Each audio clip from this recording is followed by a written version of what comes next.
کچھ نیکیاں ہوتی ہیں جنہیں صدقہ جاریہ کہتے ہیں، کچھ گناہ بھی ایسے ہوتے ہیں جنہیں اس کو کیا کہیں، اس کا گناہ بھی جاری رہتا ہے۔ نیکی صدقہ جاریہ کیا مطلب؟ آپ نے مسجد بنوا دی، آپ تو فوت ہو گئے، جب تک یہاں اللہ کی عبادت ہوتی رہے گی آپ کو ثواب۔ آپ نے ہسپتال بنوا دیا، آپ تو فوت ہو گئے، اب جب تک یہاں مریضوں کا علاج ہوتا رہے گا آپ کو ثواب۔ آپ نے درخت لگوا دیا، کنواں کھدوا دیا، پانی کا کوئی انتظام کروا دیا، وہ صدقہ جاریہ ہے۔ اور ایک گناہ جاری بھی ہے، اور وہ کیا ہے؟ اپنے موبائل سے آپ نے گندی ویڈیو، گندا گانا سارے گندے ہوتے ہیں، تو گندے اچھے گانے تو نہیں، آپ نے گانے، گندی فلمیں، بے حیائی کی تصویریں وہ اپنے دوستوں میں بھیج دی۔ آپ نے بھیج کے تو واٹس ایپ بند کر دیا، لیکن کیا خیال ہے ماشاءاللہ وہ بند ہوگا؟ آپ نے فیس بک پہ شیئر کر دی، ٹویٹر پہ شیئر کر دی، لیکن وہاں بریک لگے گی؟ نہیں لگے گی۔ آپ نے ایک کلک کیا، اب جتنے کلک آگے ہوتے جا رہے ہیں لاکھوں میں، ملین، 2 ملین، 3، 4، وہ جب تک نشر ہوتا رہے گا اس کا سارا گناہ جہاں اوروں کو ملے گا تو اصل بنیاد کس نے رکھی تھی؟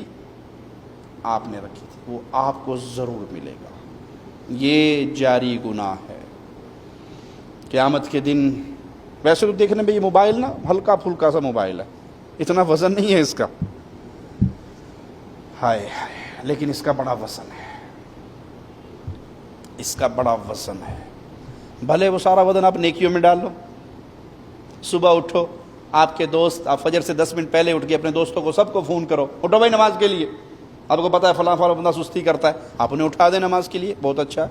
صبح جمعرات ہے، صبح سوموار ہے، رات کو میں بھائی سحری کر لینا، روزہ رکھ لینا، آپ نیکی کی کوئی بات پہنچا دیں، بڑا وزن ہے اس کا، آپ کے پلڑے میں آ جائے گا۔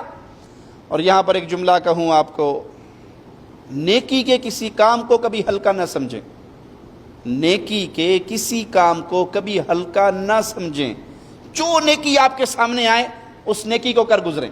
کیوں؟